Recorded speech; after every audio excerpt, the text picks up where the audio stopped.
गेहूं की अच्छी ग्रोथ और उपज बढ़ाने के लिए हमें क्या करना चाहिए, कौन सी उर्वरकें हमें कब देनी चाहिए, खासकर जो पहला पानी आप गेहूं की फसल में दे रहे हैं उसमें आपको कौन कौन सी उर्वरकें देनी है, यूरिया कितनी देनी है, यूरिया के साथ में और जो उर्वरकें हैं उनका क्या फ़ायदा होता है, कैसे कार्य करती हैं, आज हम इसी पे चर्चा करने वाले हैं।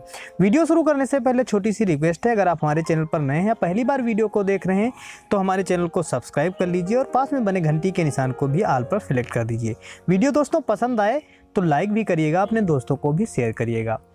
गेहूं की फसल में नाइट्रोजन, फास्फोरस, पोटास और जिंक का काफ़ी ज़्यादा महत्व रहता है।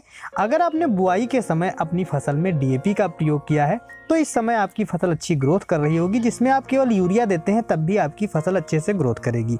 लेकिन इसके बाद जब आप दूसरा तीसरा पानी देंगे तो धीरे धीरे आपकी जो फसल है वो पिछड़ती चली जाएगी, कमज़ोर होती चली जाएगी, क्योंकि केवल डीएपी के प्रयोग से आपकी फसल को नाइट्रोजन, फास्फोरस, जिंक और पोटास सारी चीज़ें नहीं मिल पाती हैं।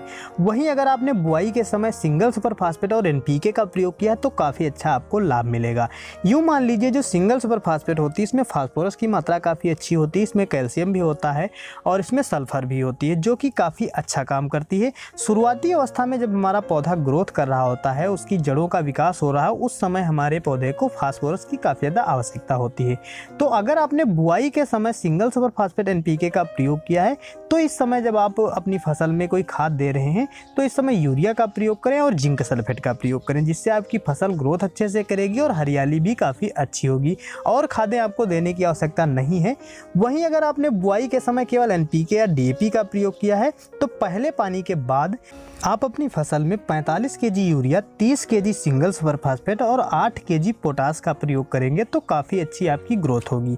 अगर आप यहाँ पर केवल यूरिया प्रयोग कर रहे हैं, सिंगल सुपर फास्फेट प्रयोग नहीं करना चाहते हैं या पोटास का प्रयोग नहीं करना चाहते हैं, तब भी आप अपनी फसल में यूरिया के साथ में 5 केजी सागरिका जो दानेदार फार्म में आती है उसका प्रयोग कर सकते हैं। अब दोस्तों यहाँ पर हम बता दें कि अगर आप लिक्विड फर्टिलाइज़र यानी सोल्यूबल फर्टिलाइज़र जो आती हैं घुलनशील उर्वरकें उनका प्रयोग करना चाहते हैं तो कैसे प्रयोग कर सकते हैं। उसमें आपको इस समय अपनी फसल में एनपीके 19-19-19 या 20-20-20 का 1 केजी का जो पैकेट आता है उसको प्रयोग करना है। साथ में आप सागरिका या बायोबीटा 1 लीटर की जो आती है उसको मिलाकर प्रयोग कर सकते हैं। अब हम आपको बता दें कि और अच्छी ग्रोथ के लिए कम लागत में आपको क्या करना है। अगर आपकी फसल की हरियाली कम है और ग्रोथ अच्छे से नहीं कर रही है, आप यूरिया भी नहीं देना चाहते हैं, सबसे कम लागत में आप जिस मेथड को प्रयोग में ला सकते हैं उसमें आपको जिंक और यूरिया का स्प्रे करना है। लेकिन इसके प्रयोग के लिए आपको कुछ बातों को काफ़ी ध्यान में रखना होता है। जो आप स्प्रे के लिए पानी ले रहे हैं वो आपका 280 से 300 लीटर का होना चाहिए। प्रति एकड़ में आपको 300 तक पानी, अगर 300 लीटर लेते हैं तो काफ़ी अच्छा काम करेगा। और यूरिया की मात्रा की बात करें तो आपको 4 केजी यूरिया लेनी है और उसमें 500 ग्राम आपको चिलीटेड जिंक लेनी है। इसका प्रयोग आप अपनी फसल में तब करें जब पहला पानी आप दे चुके हो, उसके तीसरे या चौथे दिन आप इसमें स्प्रे करेंगे तो आपकी फसल की हरियाली अच्छी होगी और ग्रोथ तेजी से करेगा। तो इस तरह से आप अपनी गेहूं की फसल में पहले पानी के समय इन उर्वरकों का इस तरह से प्रयोग कर सकते हैं, काफ़ी अच्छा आपको लाभ मिलेगा। जो हमने तरीका अपनाया है उसमें हमने यूरिया ली है और सिंगल सुपर फास्फेट का प्रयोग किया है।